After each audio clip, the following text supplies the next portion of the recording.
chers frères et sœurs en Christ, je ne suis pas venu vous apporter un message nouveau. Ce que le Seigneur m'a mis à cœur de faire, c'est de revenir et en plus de revenir, de continuer, de compléter, d'avancer sur un thème, sur un message que nous avons commencé à partager il y a quelques mois. Rappelez-vous, en début d'année, à plusieurs reprises, le pasteur Yvan a insisté sur l'importance de crucifier la chair. Que quelqu'un dise Amen. Et j'étais venu, je crois, au mois de février, mars, à cette époque, et j'avais tenté d'apporter ma pierre à l'édifice en vous apportant un message pratico-pratique. Pour ceux qui s'en souviennent, nous l'avions intitulé « 10 clés pratiques pour crucifier la chair ». Alléluia, qui s'en souvient? Amen. Si tu ne t'en souviens pas, ça veut dire que tu n'as pas pu le mettre en pratique. Mais si tu t'en souviens, ça veut dire que certainement tu as réussi plus qu'auparavant à crucifier la chair. Si c'est ton cas, dis-moi un bon Amen. Alléluia. Crucifier la chair est un message indémodable. Que quelqu'un dise Amen à ça. Parce que tu en as besoin tous les jours. Tous les jours, tu as besoin de crucifier la chair. Et tous les jours, la chair voudra se réactiver, se réanimer. Et tous les jours, tu as besoin de faire l'effort, de faire le travail, de la crucifier. Que quelqu'un dise Amen. Amen. Et c'est vrai que nous sommes sur le thème de l'onction.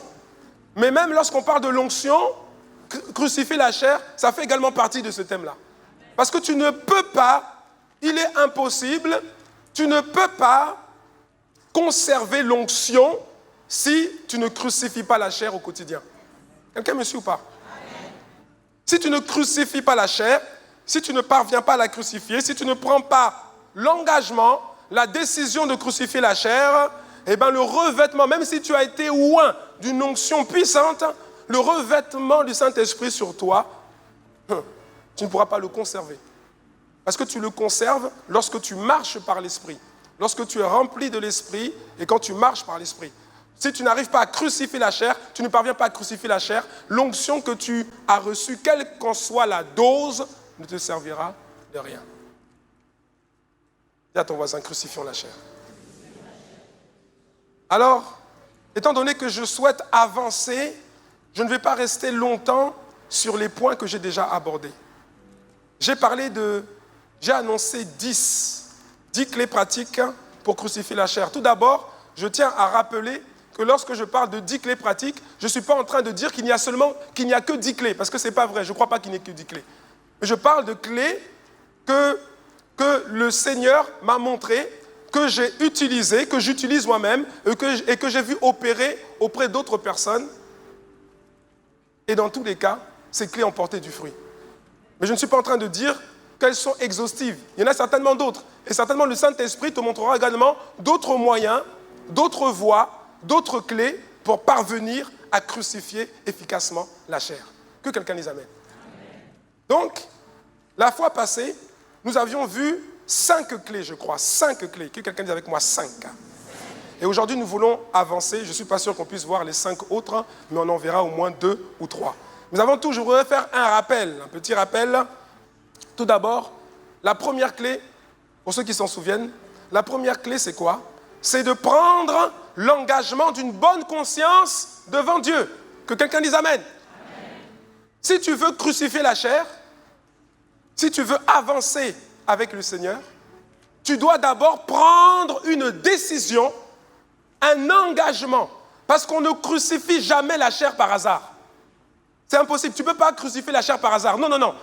Le fait de crucifier la chair, avoir une vie de crucifixion de la chair au quotidien, est le fruit et la résultante, le résultat d'un engagement ferme, d'une décision ferme. Que quelqu'un dise Amen. L'apôtre Paul a pu dire, dans 1 Corinthiens chapitre 9 au verset 27, l'apôtre Paul a dit « Mais je traite durement mon corps, et je le tiens assujetti, de peur d'être moi-même rejeté, après avoir prêché aux autres. » Il dit « Je traite durement mon corps, et je le tiens assujetti. » Personne ne peut dire ça sans avoir pris au préalable une décision ferme. Oui ou non? Et c'est le commencement. Tu ne peux pas... En fait, c'est la première clé. C'est la première clé. Sans ça, tu ne peux pas réussir. Tu dois d'abord prendre la résolution, prendre l'engagement devant toi-même et devant Dieu, prendre l'engagement de déployer tous les efforts nécessaires pour parvenir à crucifier la chair. Que quelqu'un dise amen. Ensuite, nous avons vu la deuxième clé. La clé numéro 2, ou encore la deuxième clé, c'était quoi? C'est quoi? C'est de faire une alliance ou encore un pacte avec Dieu. Que quelqu'un dise amen. Et ça, c'est une clé importante, c'est une clé essentielle. Dans les domaines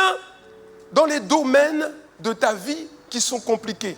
Les domaines de ta vie, surtout les domaines où, avant que tu ne reçoives Jésus-Christ comme Seigneur et Sauveur, avant que tu ne sois sauvé, tous les domaines où tu avais l'habitude bon, tu n'étais pas chrétien, mais c'était des domaines où tu péchais au quotidien. Quelqu'un me suit? Il ne faut pas trop t'en rappeler, parce que c'est pas... Voilà. Mais dans ces domaines-là où, en fait, ta chair est sensible, ta chair se ranime très vite, dans ces domaines-là, si tu veux vraiment avancer sérieusement avec le Seigneur, il faut que tu fasses un pacte avec lui. Il faut que tu fasses une alliance avec lui. Il faut que tu dises au Seigneur, Seigneur, je te donne toute latitude, toute longitude, toute hauteur, toute profondeur. Je te laisse toutes les clés. Tu fais comme tu veux. Tu fais exactement comme tu veux, mais ne me laisse pas commettre un tel péché. Ça, c'est une prière très forte. Et c'est une prière que Dieu exauce. Mais, je te dis, Dieu l'exauce. Et quand tu lui laisses tout le champ libre, c'est-à-dire que si, pour t'empêcher de faire la chose, s'il doit te chicoter, il va te chicoter. S'il doit te bloquer, il va te bloquer. Quelqu'un me suit? Ça, c'est des prières extrêmement fortes. C'est des prières, quelqu'un peut-être ne voudra pas faire cette prière. Mais celui qui fera cette prière, je t'assure, Dieu est fidèle.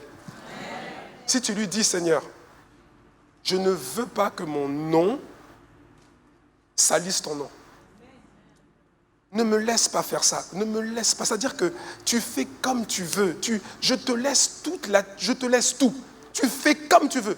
Si je dois quitter la terre précipitamment, si je dois mourir précipitamment, alors je préfère ça plutôt que mon nom salisse ton nom à cause de ce péché-là. L'ami, ça c'est une prière puissante. Et à ton voisin, c'est la deuxième clé. Le psalmiste a dit dans Psaume 119, verset 10 à 11, il a dit « Je te cherche de tout mon cœur.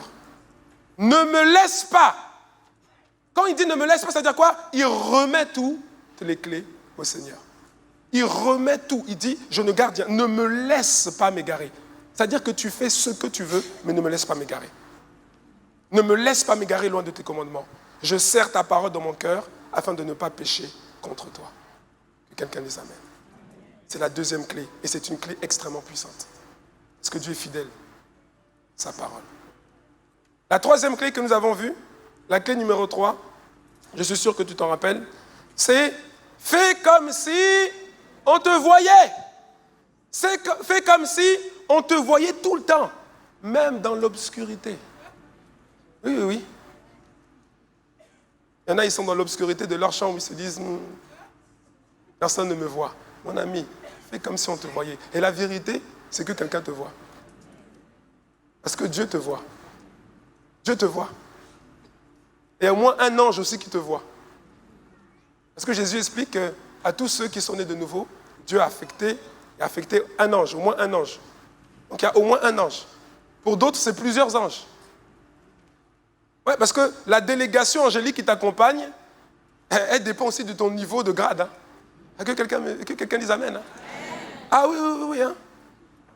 Il ne faut pas croire. Il n'y a qu'un ange qui est avec eux. Il y en a d'autres, quand ils se déplacent, il y a plusieurs anges. Il y a des dizaines, des centaines. Regardez Élisée. Élisée, ils étaient entourés par l'armée. Une armée hostile, une armée puissante. Et son serviteur a pris peur. Lui, il a vu le naturel, il a pris peur. Mais Élisée était tranquille. Il dit, reste calme, petit. Reste calme. Seigneur, montre-lui, ouvre-lui les yeux spirituels pour qu'il voie la vérité. Et lorsque Dieu a ouvert les yeux du serviteur, il a vu des chars et des chars d'anges. Mais il fallait qu'il garde l'humilité. Hein. Il ne fallait pas qu'il pense que ces chars-là, c'était pour lui. Je crois que si Élisée était parti et que Dieu ouvrait encore les yeux du serviteur, il allait voir juste un ange. Quelqu'un me suit ou pas? En tout cas, je ferme la parenthèse. Ce que j'essaie de dire, c'est quoi? C'est que, d'une part, il y a toujours quelqu'un qui te regarde. Dieu te regarde, il y a moins un ange qui te regarde. Pour certains, plus tu montes en grade, plus le cortège angélique, le cortège de protection angélique autour de toi est grand. Et donc, il y a plus de monde qui te regarde. Donc, tu dois faire très attention. Mais dans tous les cas, fais comme si quelqu'un te voyait. Même quand personne ne te voit. Parce que la vérité, c'est que cette clé est une des clés les plus puissantes pour crucifier la chair. La vérité, et si tu es honnête avec toi-même, tu reconnaîtras qu'il y a des choses que tu n'aurais pas faites, qu'il y a des choses que tu n'aurais pas dites, qu'il y a des choses que tu n'aurais pas regardées si tu savais que quelqu'un, un frère ou une sœur, était en train de te voir. Oui ou non? Oui ou non? Dis la vérité. Oui ou non? Oui ou non? Il y a des choses que tu n'aurais pas faites. Si tu savais que quelqu'un de l'église, un frère là, que tu vois tous les dimanches là, ou une sœur que tu vois tous les dimanches, te voyait, je suis sûr qu'il y a des choses que tu n'aurais pas dites. Il y a des mots que tu n'aurais même pas employés, que tu n'aurais même pas utilisés. Parce que tu te serais autodiscipliné à cause de la présence de quelqu'un d'autre qui te regardait. C'est une clé puissante. Que quelqu'un les amène. La quatrième clé que nous avons vue, la clé numéro 4, rappelez-vous, c'est ne te place pas dans des contextes propices à ta chute. Il y a des contextes dans lesquels tu ne dois pas aller. On l'avait dit même autrement. On l'avait dit, n'entre plus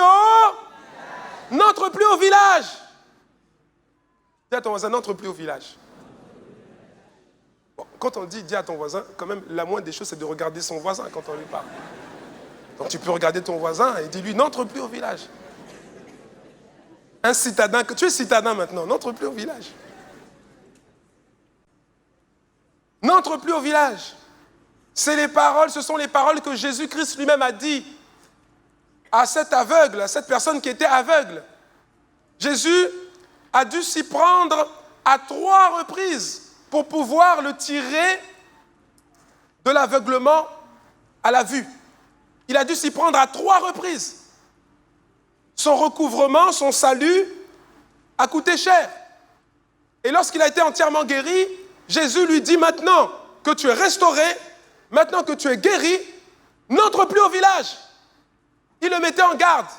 Parce que si tu repars au village, tu vas te retrouver dans le contexte, dans les conditions qui t'ont posé des problèmes hier. Dis à ton voisin, tu as ton village toi. Chacun de nous a son village. Certains même ont plusieurs villages. N'entre plus au village. Le village, c'est les situations, les circonstances, les contextes qui vont raviver la chair en toi. Qui vont te rappeler ton ancien toi. Le village, c'est le contexte qui va ressusciter le vieil homme qui était pourtant cloué. Pour quelqu'un, on n'a pas tous le même village. Pour quelqu'un, le village, c'est la boisson. Pour quelqu'un, le village, c'est le bistrot. Pour quelqu'un, le village, c'est le bar. Pour quelqu'un d'autre, c'est le nganda. Pour quelqu'un, le village, c'est le premier verre.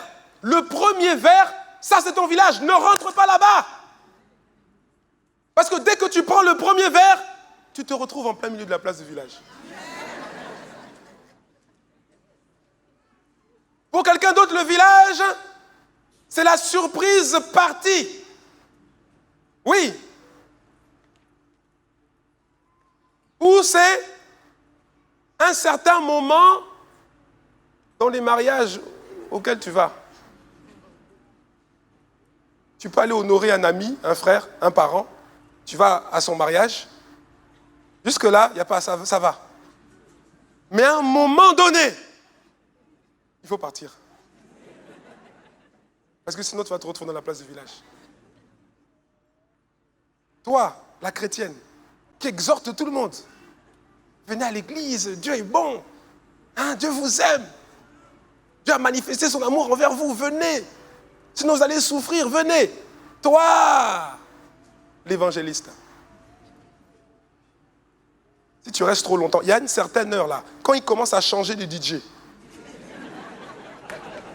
Au début, tu vois un DJ sobre, bien. Après, tu vois un DJ...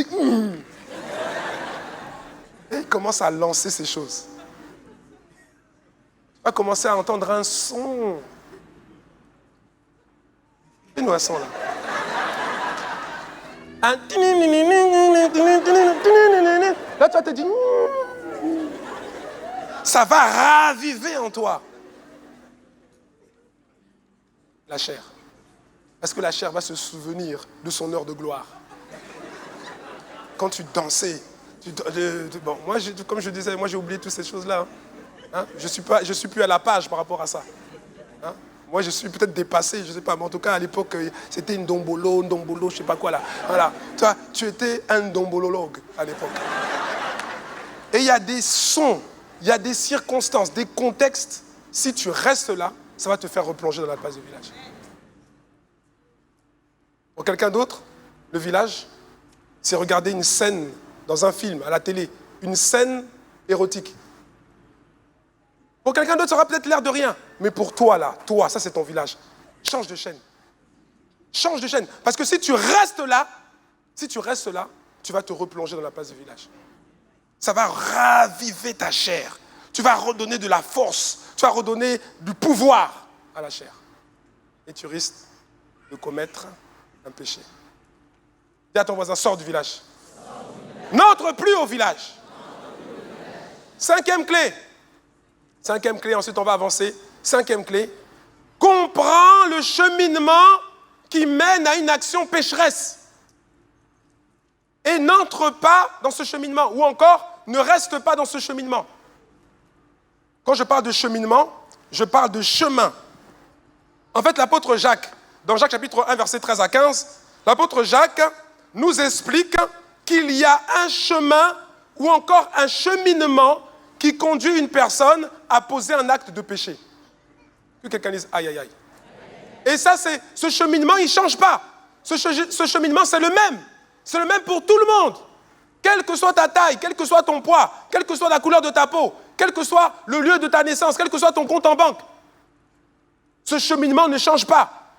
Et c'est le même cheminement qui existe depuis 6000 ans. C'est le même. C'est le même. Il ne change pas. Et il nous explique quel est ce cheminement. Et la cinquième clé qui te permettra de crucifier la chair, c'est de comprendre ce cheminement, ce chemin, afin de savoir l'identifier au cas où tu tomberais dedans. Et quand tu identifies que tu es sur ce chemin, qu'est-ce que tu fais? Tu quittes. Dis-moi amen. Tu quittes. Dis-moi amen. Alléluia. Il nous explique ici, chaque chapitre 1, verset 13 à 15, que personne, lorsqu'il est tenté, ne dise « c'est Dieu qui me tente ». Car Dieu ne peut être tenté par le mal. Et il ne tente lui-même personne. Mais, que quelqu'un dise « mais chacun est tenté quand il est attiré ». Ça, c'est les premiers kilomètres du chemin. C'est attiré. Quand il est attiré et amorcé par sa propre convoitise. Puis, verset 15, la convoitise, lorsqu'elle a conçu, enfante le péché, et le péché, étant consommé, produit la mort. Voilà le cheminement, voilà le chemin, voilà les étapes. C'est les mêmes étapes partout, pour tous les hommes. Donc si tu maîtrises ce chemin, tu sauras l'identifier à tout moment. Et quand tu te retrouveras, si un jour tu te retrouves dans ce chemin, laisse-moi te dire, ça arrive tous les jours. Mais sauf qu'il faut sortir vite à l'étape 1. Que quelqu'un dise amen. Parce que la tentation, elle viendra toujours. Mais tu dois identifier. Mais en fait, là je suis à quel niveau là? Là c'est pas bon ce que je suis en train de faire. Je suis au kilomètre 1, 2, 3, 4, 5 ou bien c'est trop tard? Tu dois maîtriser ce cheminement. Alléluia. Proverbe chapitre 4, verset 26. La Bible dit, considère le chemin par où tu passes et que toutes tes voies soient bien réglées. Considère le chemin par où tu passes. Tu es en train d'aller sur une pente glissante. Tu dois réaliser que tu es sur une pente glissante et tu dois en sortir vite. Et l'apôtre Jacques nous explique Il explique que d'abord, la première étape de ce chemin, c'est que la tentation, elle commence par faire quoi? Elle commence par attirer. Elle attire. Ce qui ne t'attire pas n'est pas pour toi une tentation. Une tentation t'attire. Que quelqu'un dise Amen. Alléluia. Et c'est comme ça que tu sais reconnaître que c'est une tentation. Tant qu'elle t'attire, tu n'as pas péché. Mais quand tu sais qu'elle t'attire, tu vas comprendre que tu dois sortir. Dis-moi Amen. Quelqu'un me suit ou pas? Ce qui t'attire et tu sais que ce n'est pas bon, c'est une tentation. C'est une tentation. Tout le monde passe par ça. Cette phase-là, c'est obligé. Sinon, tu ne peux pas savoir que c'est une tentation. Elle t'attire, mais tu sais qu'elle ne t'attire pas pour des bonnes choses. Donc, tu réalises que, ça, c'est une tentation. Et qu'est-ce que tu fais? Tu dois sortir. Parce que si tu ne sors pas, qu'est-ce qui va se passer? La Bible nous explique que la tentation va après, si tu te laisses attirer, elle va ensuite amorcer quoi? Ta propre convoitise. C'est-à-dire la tentation qui est un élément extérieur, tu vas te laisser attirer. Et la tentation va passer le relais à quoi? À ta propre convoitise. Le diable ne peut pas t'obliger à pécher. Le diable n'a pas le pouvoir de nous faire pécher. Et heureusement d'ailleurs que quelqu'un dise gloire à Dieu. Heureusement. Parce que si le diable avait le pouvoir de nous faire pécher, mais c'est foutu. Il n'a pas ce pouvoir. Il présente des tentations pour essayer de t'attirer. Et si tu te laisses attirer, la tentation va amorcer ta propre convoitise. Un élément extérieur va amorcer au-dedans de toi de la propre convoitise, c'est-à-dire la chair. La tentation, si tu te laisses attirer, elle va donner du pouvoir à la chair. Et si tu ne sors pas vite, qu'est-ce qui va se passer? La tentation va devenir maintenant convoitise. C'est-à-dire que la convoitise a pris le relais. C'est-à-dire que ton âme commence à être saturée de pensées de péché. Et si tu ne sors pas, et en fait, plus tu avances, plus c'est difficile de sortir. Hein. C'est pour ça que ce n'est pas la peine d'avancer. Dis à ton voisin, ce n'est pas la peine d'avancer. Quand tu reconnais le kilomètre 1, sors tout de suite. Alléluia. Tu vas aller voir quoi là-bas? Il y a quoi là-bas? Je veux voir ce qu'il y a derrière. Il y a convoitise. Après, ça devient mon ami. Tu vas pécher. Dès que tu te sens attiré par quelque chose qui n'est pas, tu sais que ce n'est pas normal, tu dois tout de suite switcher. Tu changes de pensée. Tu sors tout de suite. Dis-moi Amen. Parce que la tentation devient convoitise. Et après la 4e étape, la convoitise maintenant, qu'est-ce qu'elle va faire? Elle va concevoir le péché. C'est-à-dire que c'est à ce moment-là où tu vas voir dans tes pensées, tu vas te laisser, la chair va te faire des propositions. Elle va te donner, elle va te dire que tu as une option, tu peux pécher en fait. La chair, à cette étape-là, quand la convoitise conçoit le péché, elle va te faire voir le péché comme une option. Et ça, quand ça arrive, tu le sais. Dis-moi Amen. Tu le sais. Parce que tu commences à te dire, ah oui, en fait, c'est vrai, c'est pas... En fait, Dieu m'aime. Il ne change pas de toutes les manières. La Bible dit que 7 fois, le juste tombe. 7 fois, il se relève. Puis, Abraham, l'homme de la foi, il avait plusieurs femmes aussi. Une ancienne, et puis une jeune. Et puis, David. C'est vrai, bon, il a péché avec Bathsheba, mais la Bible dit que c'est l'homme selon le cœur de Dieu. J'aimerais bien, moi aussi, être un homme selon le cœur de Dieu. C'est subtil. C'est-à-dire que la chair va maintenant te donner des pensées comme quoi, en fait, tu sais, tu peux pécher. Hein? Tu sais, Dieu t'aimera toujours. Hein? Quelqu'un me suit? Quand tu commences à avoir ces pensées, là, en fait, tu as l'étape 4. Tu dois sortir très vite. Dis-moi Amen. Tu dois sortir très vite. C'est-à-dire quoi? Tu dois refuser ces pensées. Tu dois changer de pensée. Tu penses à autre chose. Tu fais autre chose. Sinon, ça va t'emmener à l'étape 5. Et l'étape 5, c'est quoi? C'est que la convoitise, maintenant, après avoir conçu le péché, elle a conçu, après maintenant, elle va enfanter le péché. C'est-à-dire que là, ce moment-là, c'est même plus des suggestions. Comme quoi, tu sais, tu peux pécher. À ce moment-là, en fait, la convoitise, la chair, va enfanter le péché. C'est-à-dire qu'elle va déjà créer dans tes pensées des scénarios. Quelqu'un me suit? Tu vas avoir des scénarios. Tu sais, il ne veut pas ta promotion, celui-là. Hein? Il te sourit le matin, il te dit bon, bonjour, ça va. Mais en fait, il ne t'aime pas. Tu sais, si tu loupes cette nouvelle promotion, la colère de Dieu doit se manifester. Le pasteur, il m'avait dit, mettez-vous en colère. Tu vas sur le... Tu le vois. Si, en tout cas, si on ne t'a pas donné la promotion, tu dois le voir. C'est lui qui est la cause, là, le type là. Tu vas, tu le coinces dans les toilettes. Tu lui dis, en tout cas, tu ne me connais pas. Et s'il réagit, coup de tête, balayette. Et puis comme tu es chrétien, tu lui donnes aussi des mouchoirs pour ce... La cinquième étape, en fait, c'est plus les suggestions, mais tu commences à concevoir la manière dont tu vas pécher. Là, franchement, pour te récupérer, il y a 1% de chance. Tu es allé trop loin. Parce que la sixième étape, après c'est quoi? C'est directement le péché. Parce qu'à la cinquième étape, quand la convoitise enfantait le péché, en fait, tu as accepté le péché. C'est ça qu'il faut dire. Tu as accepté l'idée de péché. Tu as conçu tu vois même le scénario, comment tu vas faire. Et en fait, tu es comme un fruit mûr. Tu es un fruit mûr. À ce moment-là, même si on te parle, il y a peu de chances pour qu'on arrive à te raisonner. En te parlant, te parler, ça ne changera rien. La seule chose qui peut te sauver, c'est la puissance de la prière.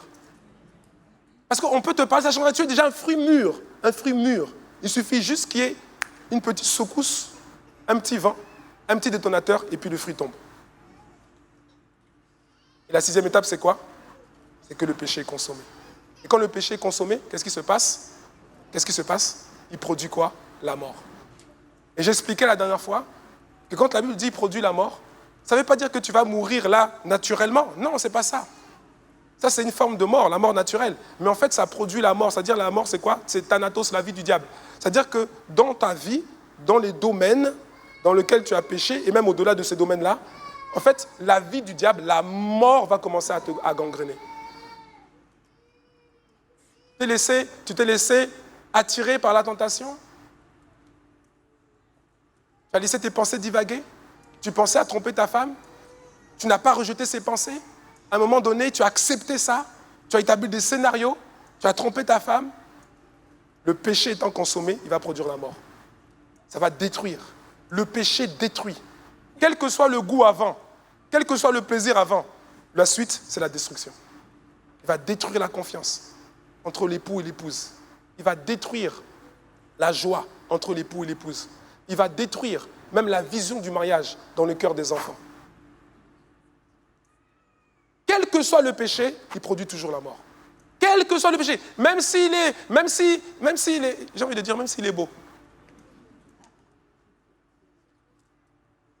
Le diable ne vient pas à toi pour te faire pécher avec comme on veut nous faire croire dans les dessins animés et les séries, avec un masque bizarre et puis des cornes et puis je suis Satan. Mais attends, si tu vois quelqu'un comme ça, tout de suite tu sais que c'est Satan et puis tu pars. La Bible l'appelle astre brillant. Quand il vient dans le jardin, le serpent, quand il vient dans le jardin, le serpent n'avait pas l'aspect qu'il a aujourd'hui. Je ne sais pas quel était son aspect, mais il n'était pas comme il est aujourd'hui. Puisque ce qu'il est aujourd'hui, c'est la conséquence du péché. Puisque Dieu a dit, maintenant tu avanceras sur ton ventre. C'était la conséquence. C'est-à-dire qu'avant, il marchait, il rampait pas. Peut-être qu'il avait des ailes, j'en sais rien. Peut-être qu'il avait des pattes, peut-être qu'il avait les deux.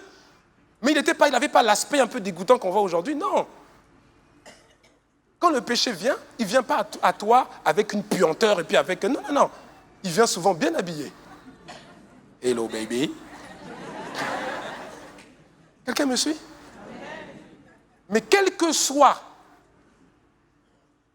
l'image initiale, derrière, qu'est-ce qu'il y a? La mort.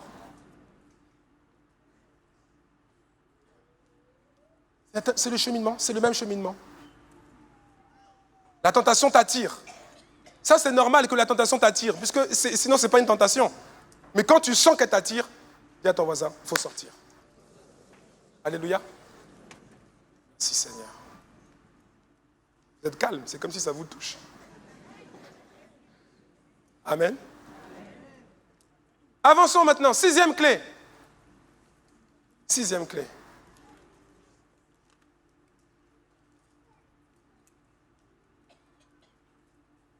La 6e clé, c'est celle-ci. C'est être conscient que tu peux crucifier la chair. Pour quelqu'un, ça semble rien, mais c'est puissant. La 6e clé, je le répète, c'est être conscient que tu peux parvenir à crucifier la chair. La 6e clé, elle est puissante. C'est simplement que tu comprennes que ce n'est pas une mission impossible. Et là, je parle notamment à quelqu'un qui aime Dieu. Je ne parle pas à quelqu'un qui se moque de Dieu. La Bible dit on ne se moque pas de Dieu. Celui qui fait ça, il moissonnera ce qu'il a semé. On ne se moque pas de Dieu. Mais je parle de quelqu'un, il aime Dieu, mais tu aimes Dieu, mais tu n'arrives pas en fait. Tu n'arrives pas à conserver sur la durée une vie de sainteté, de consécration. Et tu tombes, de temps en temps tu tombes. Et quand tu tombes, quand tu pêches, ça te fait mal. Tu t'es mis en colère contre ta femme. Tu as sorti des mots que tu n'aurais jamais dû sortir. Mais tu n'apprécies pas ça. Tu es triste, tu es déçu, tu es frustré. Tu veux t'en sortir. Mais tu n'y arrives pas. Je parle à un cœur comme ça. Pas à quelqu'un qui joue avec Dieu. Ce soir, je vais coucher. Après, je vais m'essuyer la bouche. Et puis après, je vais encore demander pardon. Et Dieu va me pardonner parce que Dieu est bon. Et puis après, je vais encore coucher. Je ne parle pas de ça. Je parle de quelqu'un qui pleure quand il a péché. Et je veux te dire, cette 6e clé, c'est que tu sois conscient que c'est possible de crucifier la chair. 1 Corinthiens, chapitre 10, verset 13. 1 Corinthiens chapitre 10, verset 13. C'est un verset qui m'a tellement aidé. Dans mes premiers mois de marche avec le Seigneur. C'est un verset qui a chamboulé complètement ma vie. Lorsque je l'ai lu et lorsque je l'ai compris. 1 Corinthiens chapitre 10, verset 13. Aucune tentation. Que quelqu'un dise aucune. Aucune, ça signifie aucune. Aucune, ça veut dire qu'il n'y en a pas. Aucune, ça veut dire zéro. Aucune, ça veut dire rien. La Bible dit qu'aucune tentation ne vous est survenue qui n'ait été humaine. Et Dieu qui est fidèle. La Bible dit que Dieu est fidèle. Aucune tentation ne vous est survenue qui n'ait été humaine. Et Dieu qui est fidèle ne permettra pas. La Bible dit que Dieu ne permettra pas.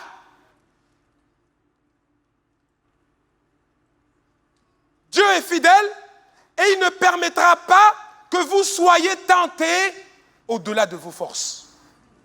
Mais avec la tentation, il préparera aussi le moyen d'en sortir afin que vous puissiez la supporter. D'autres versions disent afin que vous puissiez y résister. Je ne sais pas pour toi, mais le jour où j'ai compris ce passage, ça m'a complètement délivré. Avant, devant certaines tentations, j'étais sincère avec Dieu. Mais devant certaines tentations, j'avais l'impression d'être impuissant. J'avais l'impression de ne pas pouvoir résister. Et je me retrouvais toujours à tomber, et puis après à être attristé, à être frustré, à pleurer. Jusqu'au jour où j'ai compris ça. Jusqu'au jour où j'ai compris que Dieu déclare dans sa parole qu'aucune tentation auquel je suis exposé n'est supérieure à mes forces. C'est là que j'ai compris. Et c'est ça que je souhaiterais que tu comprennes aussi. Parce que cette clé va vraiment t'aider. Tu dois être conscient de ça. Cette clé-là, il n'y a pas d'effort à faire, il n'y a pas de choses à faire. C'est juste comprendre, réaliser et accepter la chose. Qu'est-ce que la Bible dit? La Bible explique ici que lorsque la tentation vient, bien aimé, quand la tentation vient, elle ne vient pas de Dieu. Que quelqu'un dise Amen. Ce n'est pas Dieu qui envoie la tentation. La Bible dit que Dieu ne tente personne. C'est jamais Dieu. Il y a des gens qui disent, oh mais Dieu m'a tenté. Non, non, non, ce n'est pas Dieu qui t'a tenté. Celui qui tente, c'est le tentateur. Et le tentateur, nous savons que c'est le diable. La Bible est en train de nous dire très clairement ici quelque chose d'important que nous devons tous réaliser. C'est que lorsque le diable prépare une tentation, parce que c'est lui qui fait les tentations, c'est lui qui prépare les tentations. Le diable, comme j'ai dit tout à l'heure, n'a pas le pouvoir de te faire pécher. Il n'a pas ce pouvoir-là. Ce qu'il peut faire, lui, c'est préparer des tentations, c'est concocter des tentations pour les exposer devant toi pour que tu y succombes. C'est tout ce qu'il peut faire. Et laissez-moi vous dire une chose. Bon, j'aime pas dire que Satan est intelligent. Il n'est pas intelligent. Sinon, il ne se serait pas rebellé contre Dieu. Mais il n'est pas intelligent, mais il n'est pas bête non plus. Il faut quand même lui reconnaître ça. Il faut connaître ses adversaires. Hein. Quelqu'un dise Amen. Ce n'est pas lui jeter des lauriers, c'est simplement, tu dois savoir. Il est rusé, il est malin. Satan, lorsqu'il présente des tentations pour te faire chuter, il va pas chercher des choses, il ne va pas chercher midi à 14h. Il connaît ta vie, il connaît ton passé, il connaît ton passif. Et qu'est-ce qu'il fait? Il sait qu'il a plus de chances de réussir à te faire succomber devant une tentation lorsque cette tentation lorsqu'elle correspond à un domaine dans lequel tu péchais à l'époque, tous les jours. Quelqu'un me suit ou pas? Les domaines qui te tenaient à l'époque. Il sait que ce sont ces domaines-là qui sont les plus, qui ont le plus de chances de te faire tomber aujourd'hui. Donc quand il prépare une tentation, il prépare des tentations dans les domaines de tes faiblesses. Quelqu'un me suit? Parce qu'il y a des tentations, en fait, il les met devant toi, mais pour toi, ce n'est même pas une tentation, ça. Ça ne marche pas. Donc, il prend des choses, il concocte des choses qui sont liées au domaine dans lesquels tu avais des difficultés. Que quelqu'un dise aïe, aïe, aïe. Ah oui? Mais regardez ce que la Bible nous dit. La Bible nous dit qu'aucune tentation ne nous est survenue qui n'ait été humaine. Et que Dieu ne permettra pas que nous soyons tentés au-delà de nos forces. En fait, tu dois comprendre ceci. C'est que lorsque le diable prépare... Quand je dis le diable, quand on dit le diable, il faut comprendre, hein, le diable, c'est à la fois une personne, mais c'est aussi une expression qui représente son royaume et ses agents. Amen? Quand je dis le diable, ça ne veut pas dire que c'est Satan lui-même qui prépare une tentation contre toi. D'ailleurs, la vérité, c'est que pour la plupart d'entre nous, Satan ne nous connaît même pas. Il ne nous connaît pas. Attends, lui, il est en haut de sa hiérarchie. Ceux qui te connaissent, c'est les démons de quartier, les démons de voilà. Et encore, il y a des démons de quartier qui ne te connaissent pas. Parce que là où tu vis, il n'y a aucun impact.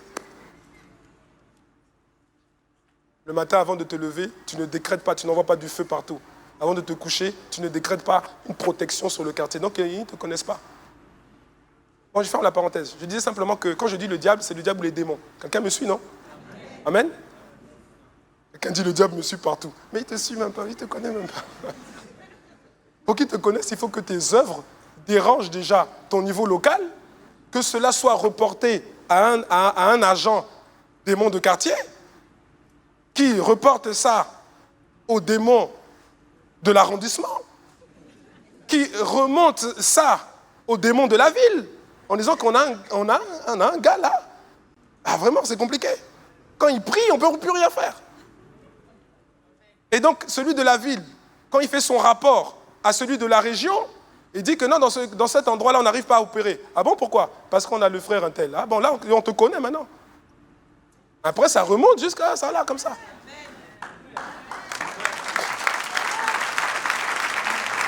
Alléluia. Une fois, si Dieu permet, j'aurai un message pour vous. C'est un message qui va peut-être te faire peur, mais n'aie pas peur. Ce message, c'est fais-toi connaître du royaume des ténèbres. Alléluia. Ah oui. Parce que si tu te fais connaître du royaume des ténèbres, ça veut dire que tu impactes. Non, moi je ne veux pas qu'on me connaisse. Je disais donc, je ferme la parenthèse donc, que le diable prépare des tentations pour te faire chuter. Et ce qui se passe, c'est quoi? C'est qu'au moment où le diable s'apprête à envoyer maintenant, à présenter la tentation devant toi, qu'est-ce que Dieu fait? Oh, moi j'aime le Seigneur. Qu'est-ce que Dieu fait? Dieu dit stop. Et ça se passe toujours comme ça. Toujours comme ça. Tous les jours, ça se passe comme ça. Parce que tous les jours, nous sommes tentés. Il n'y a pas un seul jour sur la terre où tu ne seras pas tenté. C'est impossible. C'est impossible. Le jour où tu n'es plus tenté, c'est que tu es mort. Dans ce corps-là, de chair-là, tu seras toujours tenté. Donc tous les jours, la Bible est en train de nous expliquer que tous les jours, le diable prépare des tentations. Et quand il s'apprête à nous présenter les tentations pour nous faire succomber, Dieu dit stop. Stop! Qu'est-ce que Dieu fait? Il regarde maintenant la tentation. Il regarde l'intensité de la tentation. Il regarde le domaine de la tentation. Il regarde la force d'attraction de la tentation. Et il te regarde toi. Il regarde ta force spirituelle d'aujourd'hui. Il regarde ton état émotionnel d'aujourd'hui. Il regarde ton niveau de maturité aujourd'hui. Et il compare. Et si Dieu voit que la tentation que Satan devait te présenter est supérieure à toi, Dieu dit « No way ». Il dit « No way ». Quand j'ai compris ça, frères et sœurs, ça m'a complètement libéré. Du jour au lendemain, les domaines dans lesquels je péchais là, régulièrement, fini. Parce que j'ai juste compris. Je n'ai pas fait d'efforts, je n'ai pas fait 40 jours de jeûne et prière, 400 jours de... Non, non, non, non, non, non, non. J'ai juste accepté ce que Dieu dit. C'est la 6e clé. C'est possible. Tu peux parvenir à crucifier la chair. J'ai juste compris que lorsqu'une tentation arrive devant moi, quel que soit le domaine de la tentation, il y a toutes sortes de domaines pour la tentation. Mais quel que soit le domaine, j'ai compris que si la tentation est devant moi, ça veut dire que je suis plus fort. C'est tout. Ça veut dire que je suis plus fort. Et j'accepte ça. Et quand j'accepte ça, je ne succombe pas. Parce que je me dis, même si la tentation est très attractive, elle a une force d'attraction forte. Moi, je me dis, tentation, si tu es là, ça signifie que Dieu a fait le filtre et il m'a vu, il t'a vu et il a vu que j'étais plus fort que toi. Donc je ne succombe pas, je t'écrase et je continue à avancer dans le couloir de ma destinée. Alléluia! Quand j'ai compris ça, j'ai arrêté avec les serrer les lèvres. Non, ne veux pas faire, ne veux pas faire, ne veux pas faire, je veux pas dire. Non! Ça ne marche pas. D'ailleurs, toi-même, tu as expérimenté, ça ne marche pas. Le fait de comprendre, de réaliser que lorsqu'une tentation est présentée devant toi, ça te donne juste l'indication que tu es supérieur à la tentation. Tu dois juste l'accepter. Tu n'as pas de lutte à faire. Ce n'est pas la peine de résister. Non! Accepte justement, simplement, que cette tentation, même si elle est attrayante, même si elle est attirante, tu es supérieur. Dieu ne se trompe pas. Dieu a fait un filtre. Et le filtre de Dieu fonctionne toujours. Il n'est pas tombé en panne. Dieu n'a pas laissé passer une tentation plus forte que toi. Non. Tu n'as pas le droit de dire « c'était plus fort que moi ». C'est interdit de dire ça. C'est remettre en question la parole de Dieu de dire ça. Arrêtons de dire ça. Beaucoup de chrétiens disent ça. C'était plus fort que moi. Non, ce n'était pas plus fort que toi. Parce que Dieu s'est engagé à ce que ce ne soit jamais plus fort que toi. Alléluia. Tu dois juste accepter. Tu dois juste accepter. Et c'est une clé puissante qui va te permettre de crucifier la chair. En fait, comprends une chose. La tentation, lorsqu'elle vient, Dieu permet qu'elle vienne juste pour te montrer quel est ton niveau de maturité, de résistance spirituelle aujourd'hui. C'est tout.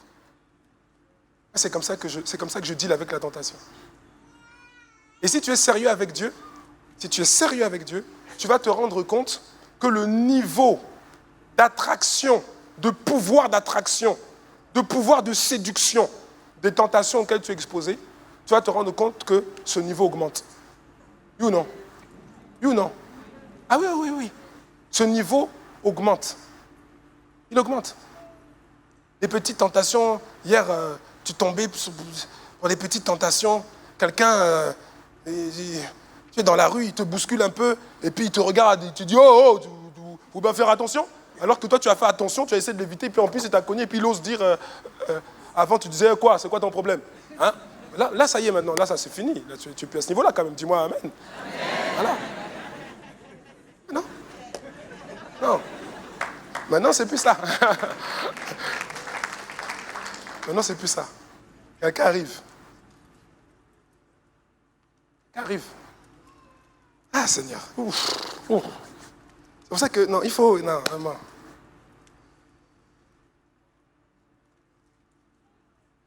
Une fois, pas ici. On était avec mon épouse, mes enfants au restaurant. Et il faisait un peu de bruit. Enfin, un peu de bruit, je veux dire, c'est pas... On peut rigoler quand même, non? Et puis il y a une dame, assez âgée derrière, pas très loin, hein. Mais elle ne se rendait pas compte qu'on entendait ce qu'elle disait avec son amie. Donc il faisait un peu de bruit, les enfants, voilà, je préfère avoir un enfant qui rit plutôt qu'un enfant malade qui pleure. Alléluia. Et puis bon, ça ne dérangeait pas tant que ça, je veux dire. Et donc l'autre qui avait dos tourné, elle dit, mais c'est quoi ce bruit? Et l'autre, elle dit, oh, c'est des noirs, ils ne savent pas se tenir. Et moi j'ai entendu, j'ai senti. J'ai senti.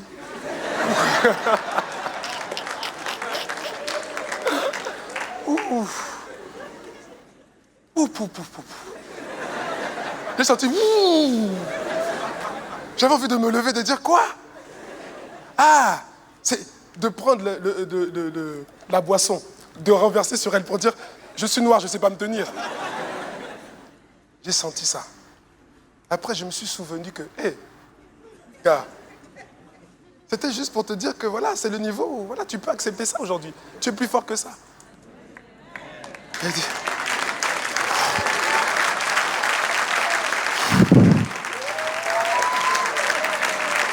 alléluia. Mais si c'était il y a quelques mois, j'aurais pas versé de la boisson, rassurez-vous. Mais j'aurais dit quelque chose. Et là, je me suis.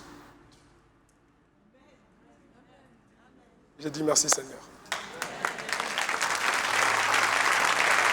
Alléluia.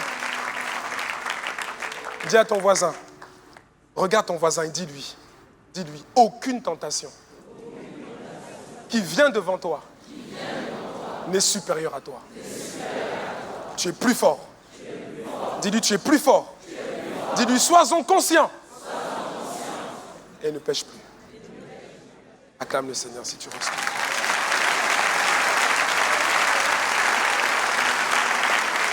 Alléluia. On continue? Clé numéro 7. Ou 7e clé. MCM, c'est comme tout à l'heure. Bon, voilà. Je ne voulais pas parler, mais là, je vais parler. Vous n'annoncez pas tant que moi, je n'ai pas dit. Ah, que quelqu'un dise Amen. Amen. Ah oui? Je dis, et après, vous mettez. Oui ou non? Voilà, c'est comme ça qu'il faut faire. Je le pensais depuis longtemps, mais là, maintenant, je vous l'ai dit. Ne me devancez pas. Et si je change alors? 7e clé. Mon frère, ma soeur, apprends à agir au lieu de réagir. Il y a qui se dit, apprends à agir au lieu de réagir. Oh. Ah. Apprends à agir au lieu de réagir, ça veut dire quoi? Ça veut dire sois proactif et non plus réactif. Tu vas comprendre. Quand je dis apprends à agir au lieu de réagir, c'est quoi? C'est qu'il y a des situations critiques. Que quelqu'un dise aïe aïe aïe. Des moments critiques, des situations critiques où tu risques, lorsque tu es devant ce genre de situation, où tu risques de tomber, de pécher. Quand je dis agis au lieu de réagir, c'est qu'en général, devant une telle situation, tu as péché. Pourquoi? Parce que tu as réagi. La situation s'est présentée et tu as réagi. Or, tu n'as pas réagi correctement. C'est la raison pour laquelle je dis, ne réagis plus, mais agis. Ça veut dire quoi? Ça veut dire que ce n'est pas au moment où ça se passe que tu dois agir. Ça veut dire que tu dois établir par avance, pour chaque moment critique ou situation critique où tu risquerais sérieusement de pécher, tu dois établir par avance des scénarios. C'est le pluriel de scénario. Tu dois établir par avance des scénarios que tu dois dérouler le jour où éventuellement la situation se produit. Quelqu'un me suit ou pas? Psaume 119, verset 59. Lisons ensemble. Regardons ce que le psalmiste dit ici. Psaume 119, verset 59. Il dit ça, il dit « Je réfléchis à mes voies et je dirige mes pieds vers tes préceptes. » En parlant de Dieu, n'est-ce pas? Lisons maintenant avec la version du sommaire parce que je trouve qu'elle permet dans ce passage-là de comprendre, de nous permet de comprendre un peu mieux. Psaume 119, toujours, verset 59. Regardons ce qu'il est écrit ici, avec la version du sommaire. Soyons attentifs, cette clé est très puissante. Que quelqu'un dise amen. C'est très puissant. J'ai réfléchi à ma conduite et j'ai réglé mes pas sur tes commandements. J'ai réfléchi à ma conduite et j'ai réglé mes pas sur tes commandements. Le mot ici, le mot qui est traduit ici par réfléchir, en fait c'est un mot, ça vient de l'hébreu, du mot hébreu, shachab. Que quelqu'un dise shachab. Non, shachab. Voilà. Le mot shachab, il est traduit, il peut se traduire par réfléchir, c'est vrai, mais ce mot-là, il signifie aussi projeter. Le mot shachab signifie aussi projeter ou encore se projeter. Ce mot shachab, il se traduit également par inventer. Et ce même mot shachab, il signifie également imaginer. Est-ce que vous commencez à comprendre? En fait, ce que le psalmiste est en train de nous dire ici, c'est quoi? C'est, j'ai réfléchi à quoi? À ma conduite. Ma conduite, c'est quoi? C'est de la manière dont je dois me comporter. Oui ou non? Donc, j'ai réfléchi, c'est-à-dire, j'ai shachab. J'ai réfléchi encore. J'ai imaginé. Je me suis projeté. J'ai inventé une conduite, ma conduite, et je l'ai réglée, j'ai réglé mes pas sur la base de tes commandements. Quelqu'un me suit ou pas? Si tu me suis, c'est-à-dire que tu comprends mieux maintenant quand je dis que la 7e clé, c'est agir au lieu de réagir. En fait, les situations, il y a des situations compliquées.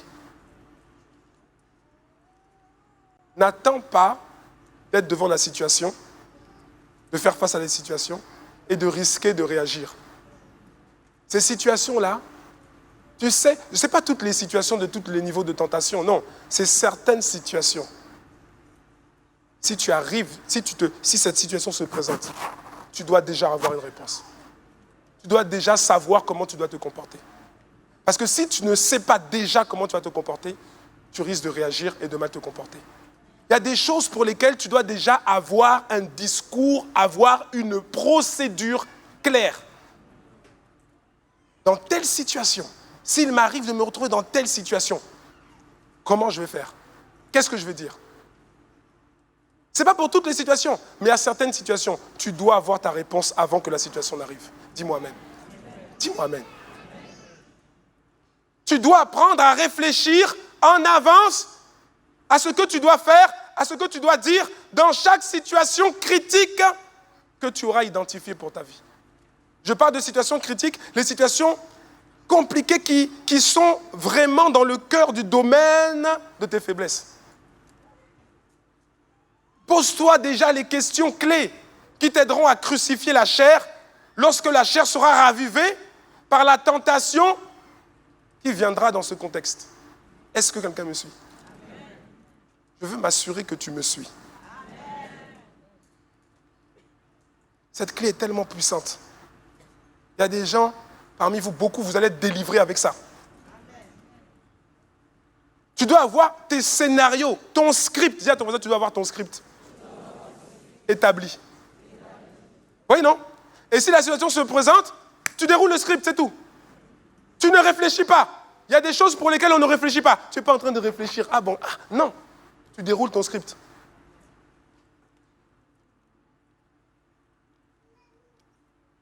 C'est une clé que j'utilise.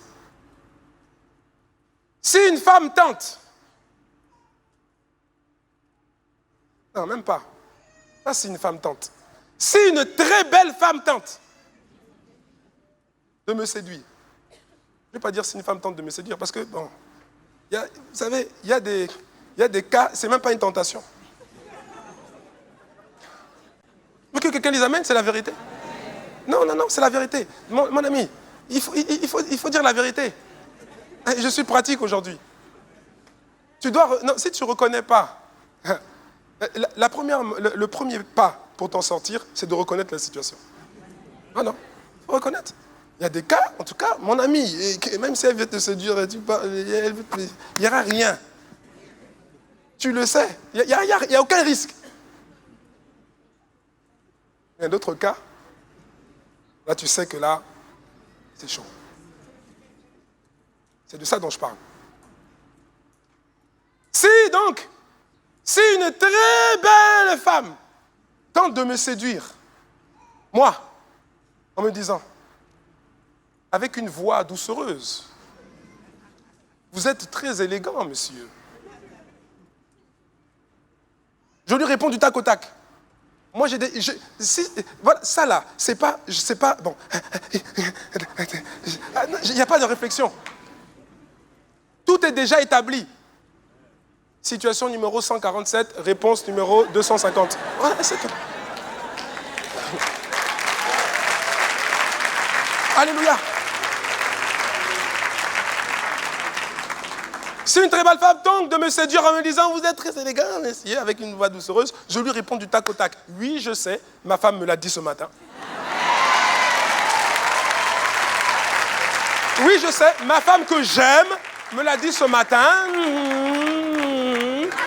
Et ma fille me l'a dit aussi.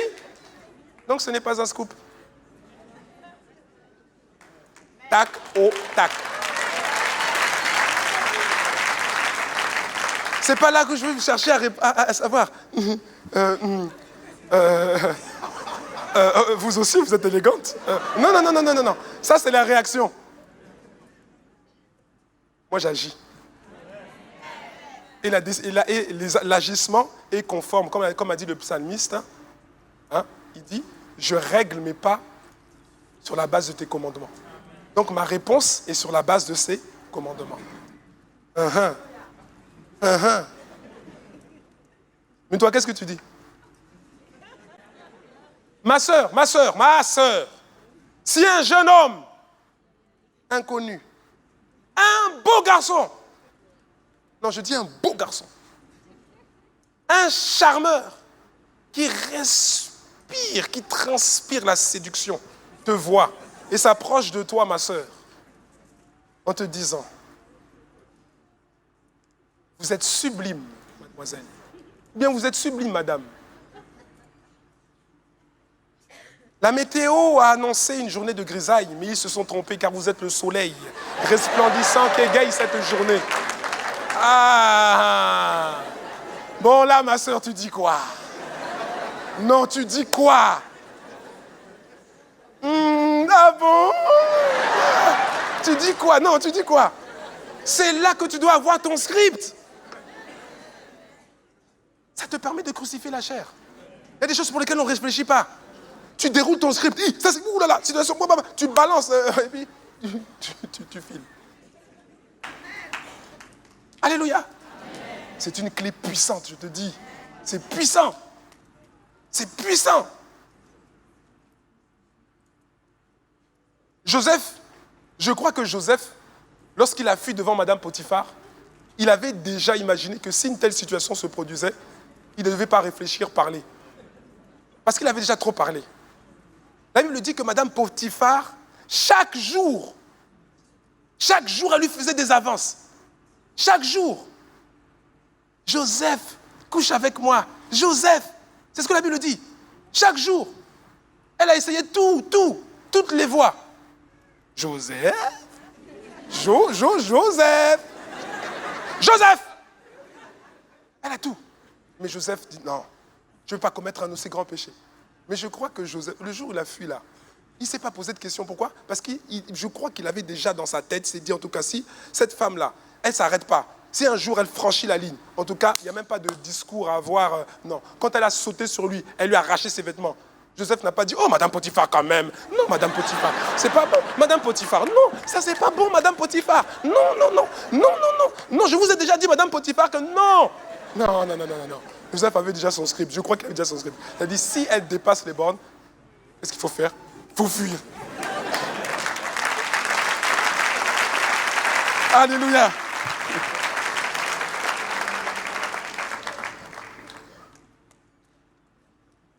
Tu dois avoir des scénarios. Mon frère, si quelqu'un t'insulte sur l'autoroute, tu es en train de conduire, tu conduis tranquillement. Il vient, il fait des appels de phare, il veut te doubler, il te double par la droite. Après, il te regarde, il t'insulte. Tu entends même l'insulte derrière la vitre. Il t'insulte. Et puis en plus, il te fait un signe obscène. Il y a des gens comme ça. Hein. Moi, ça m'arrive parfois sur l'autoroute. Non, il faut dire la vérité. J'avoue qu'il y a des fois où vraiment... non, je vous dis, hein. Non, une fois, ça m'est arrivé. Ah non, vraiment, non. Non, je vous dis, je me repens. J'ai dit, mais lui, qu'est-ce que je lui ai fait? Il vient, il me fait des bons, hein, je ne veux pas vous donner les signes. Non, qu'est-ce que j'ai fait? Je l'ai suivi. C'est-à-dire que je l'ai collé pour qu'il comprenne que, en tout cas, où tu vas là, je vais aller. Pendant plusieurs kilomètres, je l'ai suivi. Je voyais qu'il commençait à trembler. Parce qu'il se disait, mais il est sérieux, il veut me suivre partout.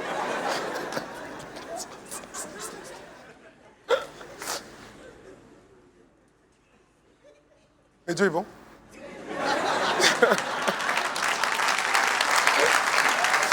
Alléluia. Je l'ai laissé. Après, ça se reproduit encore. Ce n'est pas la même personne. Mais entre-temps, il s'était passé une chose. C'est que j'avais préparé un script. J'avais préparé un scénario. Parce qu'après, je me suis reporté, je me suis dit, ah, quand même, un pasteur, tu suis quand même quelqu'un comme ça. C'est pas sérieux. Après, je dis, non, pardon, Seigneur. Et je me suis dit, bon, si ça se reproduit, qu'est-ce que je dois faire? Donc, j'ai établi un scénario. Que quelqu'un dise amen. Et ça s'est reproduit.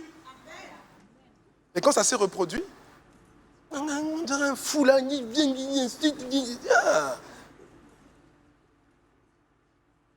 j'étais dans ma voiture, j'avais envie d'accélérer pour le suivre.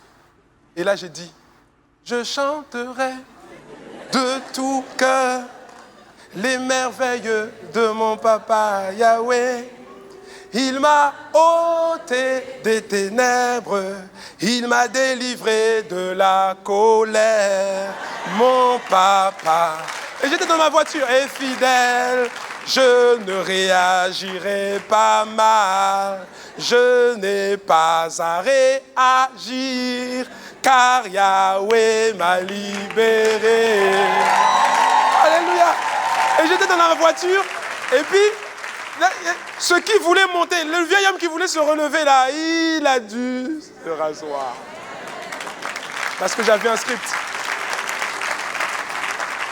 Alléluia. Que quelqu'un dise merci Seigneur. On termine? 8e clé. Est-ce que ça va? Dis à ton voisin, prépare tes scénarios. Alléluia. Tu dois avoir des scénarios. C'est ce qu'on appelle les scénarios de crise. Vous savez, dans un cockpit, hein, tous les pilotes de ligne le savent, il y a des scénarios de crise. C'est-à-dire qu'il y a en fonction des situations qui peuvent se passer en vol ou à l'atterrissage ou au décollage, ils ne sont pas en train de réagir. En fait, ils réagissent, mais en fait, ils réagissent sur des choses qui ont déjà été préparées, de manière calme, bien réfléchie. Et ils utilisent ces scénarios-là. Parce que s'ils réagissent comme ça, ils risquent de faire cracher l'avion. Oui, non? C'est la même chose. Alléluia. 8e clé. On va terminer avec ça. 8e clé. La 8e clé, c'est quoi?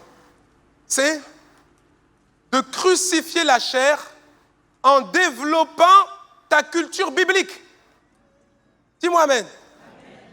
Tu dois apprendre à crucifier la chair en développant ta culture biblique, c'est-à-dire ta connaissance de la parole de Dieu. Dans Éphésiens chapitre 6, l'apôtre Paul, la Bible nous explique, la Bible nous montre en fait les armes de Dieu. Les armes que Dieu nous a données pour résister face au diable et pour résister face à la tentation. Que quelqu'un dise amen. Ce sont les armes de Dieu, mais et Dieu nous demande de les prendre. Alléluia. Vous connaissez ça, non? Éphésiens chapitre 6. Quelle est la première arme? Quelle est la première composante de l'armure? C'est quoi? C'est? J'entends, c'est la ceinture. Mais ce n'est pas la ceinture. Ah, maintenant j'entends le casque du salut. Eh non. Il y a un ordre. Dis à ton voisin, il y a un ordre. Il y a un ordre. Quand tu t'habilles, il y a un ordre. Hein? Tu ne mets pas le pantalon et puis après tu mets le caleçon au-dessus. Non. Il y a un ordre. Alléluia. Que quelqu'un dise amen. La première composante, ce n'est pas la ceinture. La ceinture, c'est quoi? La ceinture, c'est pas... Non. C'est la vérité. C'est la vérité qui vient sur toi de manière spirituelle comme une ceinture. La vérité qui est la première composante, qui en fait vient comme une ceinture. Mais ce n'est pas la ceinture. C'est pas la ceinture, une ceinture. Tu vas aller acheter une ceinture et puis tu vas dire que ça y est, tu as la ceinture de vérité alors que tu es dans le mensonge, alors que tu n'as pas compris c'est quoi la vérité. Non, c'est la vérité. Le fait de marcher par la vérité, de marcher dans la vérité, ça te revêt une ceinture. C'est ça la première composante. Que quelqu'un dise amen. Ensuite, la Bible parle de quoi? Là? Il y en a qui hésitent. La cuirasse, la justice. Non, c'est la justice. Et quand tu saisis la justice de Dieu, quand tu acceptes la justice de Dieu, quand tu renonces à te faire justice toi-même, en fait, tu revêts, spirituellement, tu revêts comme une cuirasse qui te protège. L'apôtre Paul a donné les exemples. Il parlait à ses contemporains. Et il a donné des exemples de l'armure du soldat de son époque. Aujourd'hui, l'apôtre Paul n'aurait pas parlé de la cuirasse. Il aurait parlé de la vérité, certainement comme un gilet pare-balles. Quelqu'un me suit ou pas? Vous voyez, non? C'est la justice, comme un gilet pare-balles. La vérité comme une ceinture. La deuxième composante, c'est la justice comme une cuirasse ou comme un gilet pare-balles. Et la troisième, c'est le zèle. Voilà, vous avez compris. Ce n'est pas les chaussures, non. Attends, parce que les chaussures, on l'a monté. Non, c'est le zèle de l'évangile de paix, le zèle bon et pur pour Dieu qui se transforme comme, qui se manifeste comme des chaussures à tes pieds. Tous les soldats de toutes les armées, je rajouterai crédibles, du monde, ont des Rangers. Oui ou non? Pourquoi? Parce que les Rangers, on ne leur donne pas des Rangers parce que ça fait beau. On ne leur donne pas des Rangers parce que c'est moins cher. On leur donne des Rangers parce que ce sont des chaussures qui sont à l'épreuve de tous les types de terrain. Et c'est la même chose. Quand tu t'armes du zèle de l'évangile de paix, du zèle de Dieu, ça te permet spirituellement d'aller dans tout type de terrain. Et d'aller récupérer ton héritage, même si Satan l'a pris et l'a mené loin. Tu sais aller là-bas pour récupérer. Et pour ça, il faut être zélé. Alléluia. L'autre composante, c'est la foi. Ce n'est pas le bouclier, c'est la foi. C'est la foi. Et la foi, quand tu prends la foi, quand tu marches par la foi devient sur toi comme un bouclier qui éteint tous les traits enflammés du malin. Et la cinquième composante, c'est quoi? C'est l'assurance du salut. L'assurance du salut. Et ensuite, la Bible parle de quoi? De l'épée de l'esprit. Mais c'est quoi en fait l'épée de l'esprit? C'est quoi? C'est la parole de Dieu. C'est la parole de Dieu. Et donc la huitième clé, la clé numéro 8, parle justement de la parole de Dieu. Parce que quand je dis crucifier la chair en développant ta culture biblique, c'est crucifier la chair en développant ta connaissance de la parole de Dieu. Parce que la parole de Dieu est une composante de l'armure du chrétien. La parole de Dieu est une composante de l'armure de Dieu lui-même. Que quelqu'un dise Amen. La parole de Dieu. Et c'est une clé puissante que chacun de nous doit saisir et utiliser. Et Jésus l'a utilisée de manière brillante, de manière remarquable. Dans Matthieu chapitre 4, versets 1 à 11. Matthieu chapitre 4, versets 1 à 11. Alors Jésus fut emmené par l'Esprit dans le désert. Vous connaissez le contexte, c'est après son baptême au Jourdain. Alors Jésus fut emmené par l'Esprit dans le désert pour être tenté par le diable. Après avoir jeûné 40 jours et 40 nuits, il eut faim. Le tentateur s'étant approché lui dit, « Si tu es fils de Dieu, ordonne que ces pierres deviennent des pains. » Et regardez comment Jésus a répondu. Regardez comment Jésus a répondu à la tentation. Regardez comment Jésus a crucifié la chair. Verset 4. Jésus répondit, « Il est écrit. Il est écrit. Il est écrit. L'homme ne vivra pas de pain seulement, mais de toute parole qui sort de la bouche de Dieu. » Verset 5. Le diable le transporta dans la ville sainte, le plaça sur le haut du temple et lui dit, « Si tu es fils de Dieu, jette-toi en bas, car il est écrit. » Oh oh. Est-ce que quelqu'un voit un peu ce qui s'est passé là? Jésus a répondu devant cette tentation, il a répondu par la clé de la parole. Et ça, c'est quelque chose que chacun de nous doit développer. Devant certaines tentations, en fait, tu devras juste répondre par la parole. Fais ceci, fais cela. Non, il est écrit. Et tu sors. Quelqu'un me suit, non? Oui, non? Mais regardez, parenthèse, regardez. Satan vient, il tente le Seigneur. Jésus répond, il est écrit. C'est-à-dire, il répond par la parole. Satan revient. Il dit, ok. Je veux jouer sur le terrain de la parole. Moi aussi, je connais la parole. Qu'est-ce qu'il fait? Il vient maintenant donner... Là, il y a différents niveaux de tentation. Quelqu'un me suit, non? Le deuxième niveau est beaucoup plus subtil. Parce que le diable, il veut te tenter, te faire tomber, te faire succomber devant une tentation, en y intégrant, en y associant la parole. Quelqu'un me suit, non? C'est subtil, hein? C'est subtil. Toute chose où tu verras la parole ne signifie pas forcément que ça vient de Dieu. Il y a des gens qui se font avoir pour rien comme ça. Oui, mais ce qu'il a dit, ce qu'il a fait, non, mais c'est biblique. Attends, attention. Regardez comment Jésus a répondu. Jésus n'a pas dit, ah oui, c'est vrai, tu as raison. Non, regardez comment Jésus a répondu. Satan dit, si tu es le Fils de Dieu, jette-toi en bas, car il est écrit, il donnera des ordres à ses anges à ton sujet, et ils te porteront sur les mains, de peur que ton pied ne heurte comme une pierre. Quelqu'un aurait dit, c'est vrai, allez. On allait retrouver son cadavre en bas. Mais Jésus a dit, au verset 7, Jésus lui dit, il est aussi écrit. Dis à ton voisin, tu dois apprendre à dire, il est écrit.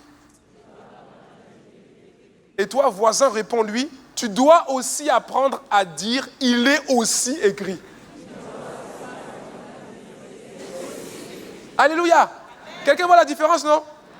Ah oui, il est écrit, oui, mais il est écrit, oui, mais tu dois aussi pouvoir dire, il est aussi écrit. Quelqu'un qui dit, il est écrit, bon, c'est quelqu'un, voilà, il connaît un peu la parole. Mais quelqu'un qui dit, il est aussi écrit, c'est quelqu'un qui crucifie la chair en développant sa culture biblique. Parce qu'il y a des tentations devant lesquelles tu dois répondre par la parole. Par la parole. Mais si tu ne connais pas la parole, tu ne peux pas y répondre. Tu ne peux pas. Jésus lui dit, il est aussi écrit, tu ne tenteras point le Seigneur ton Dieu. Le diable le transporta encore sur une montagne très élevée, lui montra tous les royaumes du monde et leur gloire. Et lui dit, je te donnerai. Là, il a laissé la parole, hein, parce qu'il dit, bon, vraiment, lui, là, de toute façon, tu n'arrives pas à le piéger avec la parole. Donc, qu'est-ce qu'il fait? Maintenant, il veut te montrer la gloire, l'éclat, l'argent, la notoriété, le pouvoir. Je te donnerai toutes ces choses si tu te prosternes et m'adores. Verset 10, Jésus lui dit, retire-toi, Satan. Il y a des choses devant lesquelles ce n'est pas juste dire il est écrit. Tu dois commencer à crier maintenant sur le diable. Retire-toi, Satan. Car il est écrit. Car il est écrit. Tu ne peux pas dire 3 fois car il est écrit si tu n'as pas de culture biblique. Or, c'est une clé puissante. Car il est écrit, tu adoreras le Seigneur, ton Dieu, et tu le serviras lui seul. Alors le diable le laissa. Et voici des anges vinrent auprès de Jésus et le servaient. Que quelqu'un dise gloire à Dieu.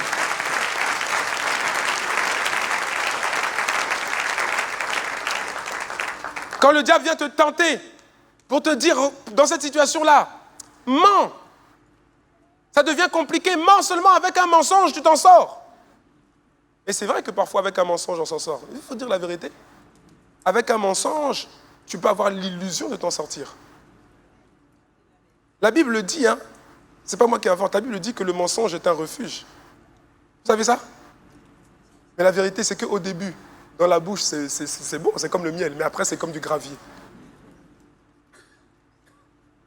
Quand le diable veut t'inspirer à dire non, pour t'en sortir là, mais mens. Mais change le papier là, falsifie ça. Fais ceci, fais cela. Tu dois pouvoir dire, il est écrit. Quand cette pensée vient en toi, tu dois pouvoir dire, il est écrit. Dans Proverbes chapitre 8, verset 8, toutes les paroles de ma bouche sont justes. Elles n'ont rien de faux ni de détourné. Tu dois pouvoir te rappeler de la parole. Tu es une femme à tendance un peu colérique. Tu cries souvent sur ton mari. Or, tu veux que les choses se passent bien. Quand il se passe une situation, le diable, la chair, veut te dire maintenant, crie sur lui, insulte-le, crie sur lui. Tu dois répondre à cette tentation en disant, il est écrit. Proverbe chapitre 9, verset 13. La folie est une femme bruyante, stupide et ne sachant rien. Et je ne suis pas ce genre de femme, c'est ça que tu dois te dire. En te basant sur il est écrit. Alléluia. Bien-aimé, je m'arrête en disant ceci. Pour savoir ce qui est écrit, il faut lire. Pour savoir ce qui est écrit, il faut méditer la Bible. Il faut être versé dans les Écritures. Il faut que tu augmentes ta culture biblique. Il faut que tu développes ta culture biblique. Dis-moi amen. Et le livre, il y a un livre particulier que j'aime beaucoup et qui va beaucoup t'aider à développer rapidement la culture biblique et à pouvoir répondre rapidement. Il est écrit devant une tentation. C'est le livre des Proverbes. Que quelqu'un dise amen. Non, que quelqu'un dise amen. C'est vrai que dans la Bible, il y a différents livres et certains livres sont un peu compliqués, il faut dire la vérité. Hein? Parfois, on ne comprend pas tout de suite, de prime abord. Il faut creuser. Mais l'avantage avec le livre des Proverbes, c'est que c'est simple. C'est simple, c'est pratico-pratique, c'est simple. L'insensé, le juste, le fou, voilà. C'est simple. Alléluia. Et ça aide beaucoup. C'est un livre simple, mais efficace. Simple, mais puissant, qui va beaucoup t'aider. Donc si tu veux utiliser cette 8e clé, médite la parole. Lis la Bible. Médite la Bible. Réécoute les messages. Sois versé dans les Écritures. Parce que c'est une clé puissante. C'est la clé que Jésus a utilisée devant des tentations terribles. 40 jours de jeûne. C'est là que le diable vient. Et comment Jésus s'en sort? Il s'en sort par cette clé, la 8e clé, en disant, il est écrit. Pourquoi? Parce que Jésus était versé dans les Écritures. Est-ce que quelqu'un a reçu quelque chose? Est-ce que quelqu'un a reçu quelque chose? Si tu as reçu quelque chose, alors acclame le Seigneur. Acclame le Seigneur. Parce que Dieu t'a donné des munitions, des moyens pour que tu crucifies la chair. Alléluia. Est-ce que quelqu'un peut se tenir debout? Si tu peux te tenir debout, tiens-toi debout et tu vas répéter après moi. Tiens-toi debout, incline la tête, avec un cœur reconnaissant, avec un cœur aussi, un cœur qui est dans l'expectative, un cœur qui veut aller loin avec Dieu, un cœur qui est résolu à crucifier la chair. Est-ce que tu peux répéter après moi? Incline la tête, lève les mains vers le ciel, en disant, Seigneur, Père de gloire, je te bénis pour cette parole. Merci pour ces clés que tu m'as données aujourd'hui. Seigneur, je comprends que c'est possible de crucifier la chair. Je comprends que je peux y arriver. Je comprends à partir d'aujourd'hui que toutes les tentations que le diable enverra, toutes les tentations auxquelles je serai exposé, je suis plus fort qu'elle. Je suis plus fort qu'elle. Parce que jamais tu ne permettras, tu t'es engagé, jamais tu ne permettras de m'exposer à des tentations qui sont au-delà de mes forces. Père, je te fais confiance. Je m'en remets à toi. Je m'en remets à ton jugement.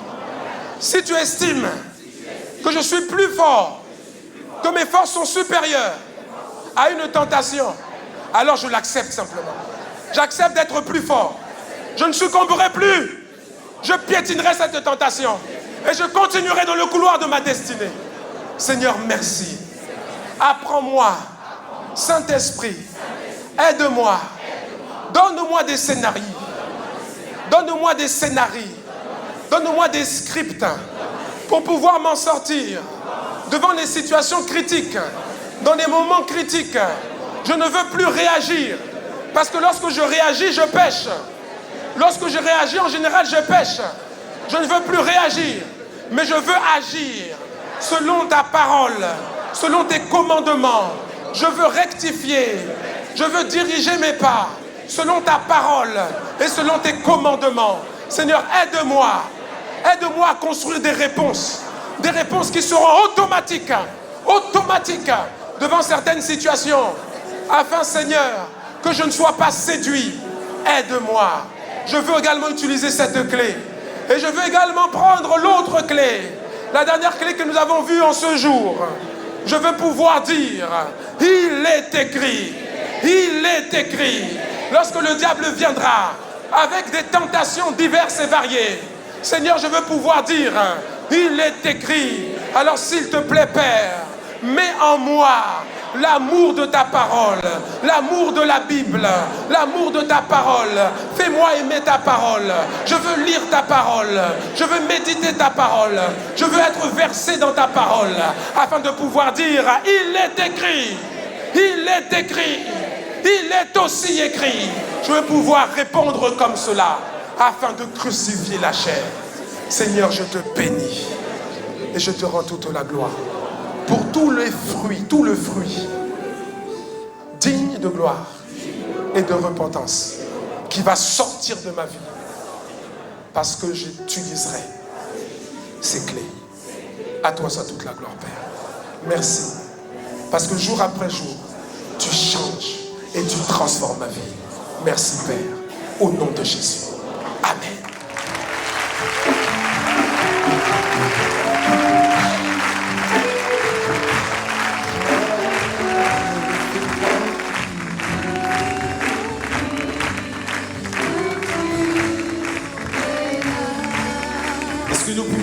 acclamer le Seigneur encore pour sa parole qu'il envoie afin que nous puissions dominer, crucifier notre chair. Acclamer le Seigneur pour ce qu'il fait au travers des vases, du vase qui s'est choisi en ce jour. Seigneur, nous voulons te dire merci, exprimer notre reconnaissance pour ta parole que tu envoies, pour ces clés pratiques que tu nous donnes afin que nous puissions marcher en plus que vainqueurs, afin que nous puissions marcher, Seigneur Dieu, avec assurance, en crucifiant notre chair. Père, merci. Merci pour ton serviteur. Merci pour le vase que tu t'es choisi en ce jour. Renouvelle ses forces, afin que, Seigneur Dieu, il puisse continuer d'annoncer avec assurance, audace et hardiesse ta parole. Merci encore, Père très saint, parce que ta parole vient pour nous éduquer et nous faire du bien. C'est ainsi que nous te prions dans le nom puissant, dans le nom excellent, dans le nom merveilleux de notre Seigneur Jésus. Amen. Amen. Amen. Amen. Nous sommes bientôt arrivés à la fin de notre célébration et avant de continuer, je voudrais prendre congé de nos frères et sœurs internautes. Nous sommes heureux d'avoir rendu ce culte à notre Dieu avec vous. Nous vous aimons et nous vous disons à très bientôt. Au revoir à notre grande famille internaute. Maintenant, vous pouvez prendre place pendant quelques instants. Nous sommes arrivés à un moment important de notre culte, à celui de nous approcher de la table du Seigneur. Et je vais demander à tous ceux qui sont baptisés par immersion conformément à la parole de bien vouloir se tenir debout pendant que les officiants disposent de saint repas. Je vais demander à tous ceux qui sont baptisés par immersion de bien vouloir se tenir debout.